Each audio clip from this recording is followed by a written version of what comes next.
Oke, bismillah. Assalamualaikum warahmatullahi wabarakatuh. Eh, Ana dari Muhammad Rasul Ayudin, jurusan Akidah Filsafat Islam, kelas AFI. Nah, Ana mau mempresentasikan atau menjelaskan tentang ketiga video dari link yang Ibu kirim, dari yang Ana pahami. Nah, dari pemahaman dari anak pelajar dari ketiga video tersebut secara kesimpulan menjelaskan tentang komunikasi komunikasi bagaimana kejadian komunikasi di dalam perkantoran. Nah, seperti yang kita ketahui dari pemaparan teman-teman sekalian atau dari ibu, bahwa perkantoran itu adalah sebuah tatanan bangunan yang dalamnya terdapat sebuah serangkaian kegiatan yang mana tiap-tiap orang tersebut ada bagiannya tersendiri untuk mencapai suatu kesuksesan dalam bidang usaha yang ditempuh. Nah, dalam hal tersebut bisa kita lihat dari beberapa video, terutama di video yang paling akhir, video yang ketiga, yang mana ketika suatu pihak perhotelan datang ke sebuah kampus yang mungkin ada hubungannya dengan bidang perhotelan tersebut ya. Di awal cerita itu yang mana ketika pihak perhotelan menemui seorang security dan ngomong untuk bertemu dengan pihak administrator dari sebuah kampus tersebut. Nah, kemudian security-nya mengantarnya di tempat di mana tempat tata usaha untuk menemui ke bagian kepala kejurusannya. Nah, saat itu pihak perhotelannya ngomong untuk bisakah bertemu dengan pihak jurusannya, yang dimaksud yaitu pihak jurusan tata usaha ya, atau tata niaga. Mungkin seperti itu. Nah, kemudian saat dikonsultasi, dikonfirmasi untuk bisa bertemu, kemudian disuruh menunggu beberapa menit. Nah, saat itu mereka bertemu, kemudian dari ketua jurusan tersebut untuk memberikan kesempatan kepada pihak perhotelan bagaimana, apa tujuannya untuk datang kemari. Nah, kemudian di saat itu pihak perhotelan memberikan proposal serangkaian kegiatan yang akan diadakan untuk mahasiswa yang bisa mengikuti kegiatan tersebut. Nah, ditargetkan mahasiswa yang lagi tak ada kegiatan yaitu yang semester 1 seperti itu. Cuman jika mahasiswa yang semester ke atas bisa ikut atau kegiatan yang enggak ada kan, atau free, bisa gabung. Namun yang diutamakan adalah semester 1 untuk mengetahui seminar tersebut. Nah, saat itu juga saat selesai menjelaskan, kemudian dari pihak ketua jurusannya menemui mungkin bisa dibilang sebagai ketua komsat, ketua kelas, untuk mengkonfirmasi, untuk mengatur bagaimana kegiatan tersebut diadakan, apakah ada waktu dan sebagainya, mungkin dari harinya. Nah, dari video tersebut kita mengetahui bagaimana komunikasi di antara pihak perhotelan dengan pihak kampus, mulai dari ketemu security, langsung bertemu dengan resepsionis, mungkin bisa dibilang sebagai penghantar antara security dengan ketua jurusan. Intinya letak video tersebut berada di tata usaha seperti itu. Nah, kita lanjut di video yang paling awal yang saat itu ibu kirim, yang menjelaskan tentang sistem pembagian usaha, yang mana mungkin bisa dijelaskan terdapat ada 4 bagian ya kalau nggak salah. 4 bagian, yaitu yang jelaskan tentang resepsionis. Habis resepsionis kemudian berikutnya ada aris paris, yang ketiga keuangan, dan yang terakhir adalah sekretaris. Nah, jika kita artikan secara satu persatu, sudah jelas ya dari video tersebut dijelaskan bahwa resepsionis itu bagian dari orang yang menerima atau memulai untuk menghubungi tamu yang akan datang. Nah, bisa menghubunginya secara langsung maupun lewat via telepon, seperti itu. Dari pihak resepsionis juga selain menghubungi, bisa juga dengan mencatat apa saja yang akan disampaikan. Mungkin dicatat melalui notebook atau ya ballpoint bisa juga.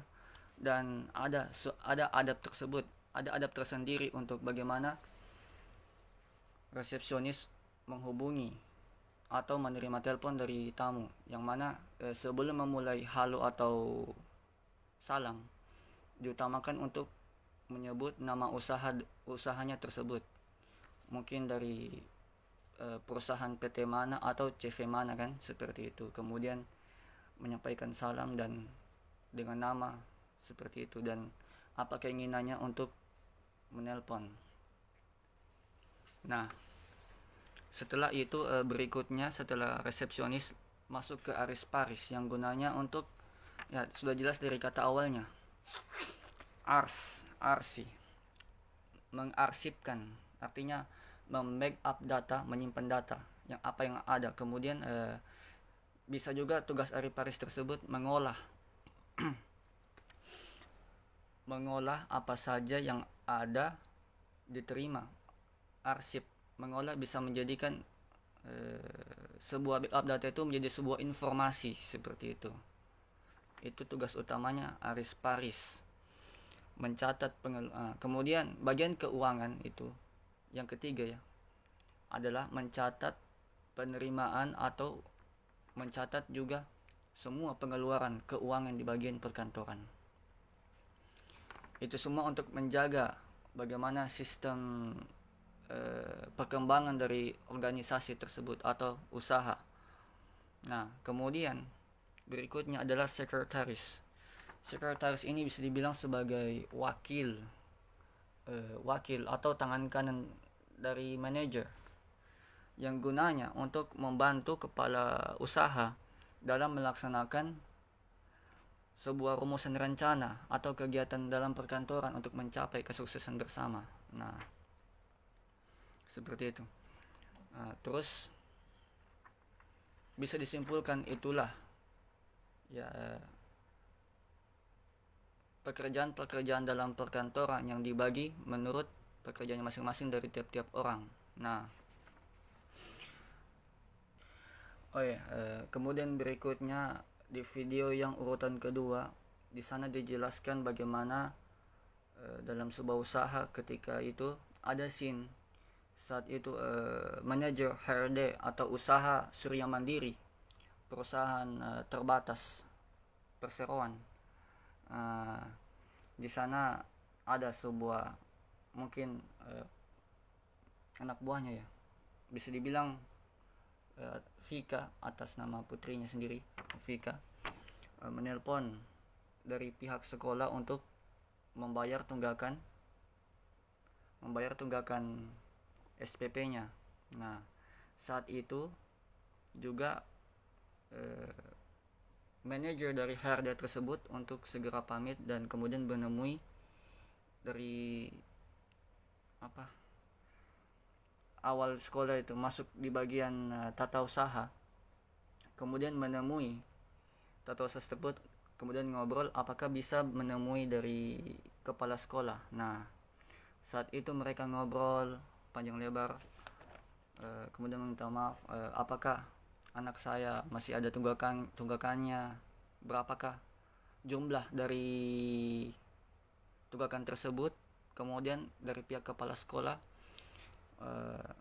memerintahkan dari manajer HRD tersebut menemui bagian tata keuangan, karena tugasnya lah untuk mencatat atau mengolah keuangan tersebut. Nah, kemudian saat mereka bertemu, kemudian dimintai bukti pembayaran, dijelaskan bagaimana gitu. Katanya udah membayar 1 juta kan. Nah, rupanya dari pihak si ibu ini, Ibu Vika, dari kwitansinya ketinggalan. Nah, jadi di sisi lain juga dari tata keuangan membantu untuk mencarikan bukti pembayaran, mungkin dari catatan-catatan sekolah. notanya. Nah, saat itu dijelaskan tunggakannya mencapai 4 juta rupiah. Nah, saat itu Ibu Vika sudah mengiyakan, kemudian pamit untuk menuju ke bank ATM. Nah, saat mau memasukkan kartu bank ATM-nya rupanya ada tersangkut kartunya. Kemudian Ibu Vika menemui customer service-nya, kemudian berbicara customer service bank yang gunanya untuk apa istilahnya, mendengarkan semua keluh kesah pelanggan bank. Nah, kemudian membantu memberikan solusi yang terbaik dari masalah-masalah yang disampaikan oleh pengguna kartu bank tersebut. Nah, saat itu Ibu Vika menyampaikan masalah-masalahnya, kartunya tersangkut di bank. Kemudian dari pihak customer service-nya meminta untuk memberikan nama, biodata pribadinya dan sebagainya. Kemudian mengkonfirmasi bahwa ini atas nama ibu ini, alamatnya dan buku tabungannya dan sebagainya. Nah, saat itu juga alhamdulillah dapat solusi terbaik dan mendapatkan uang 4 juta yang diinginkan itu, bisa menarik uangnya. Nah, kemudian mungkin di hari esoknya menemui kembali dari pihak sekolah, kepala sekolah, untuk membayar tunggakan uang tersebut. Nah, dari situ bisa disimpulkan begitulah sistem kerja, susunan pekerjaan dari bagian usaha atau tata perkantoran di bagian sekolah. Nah, jadi jika kita berbicara tentang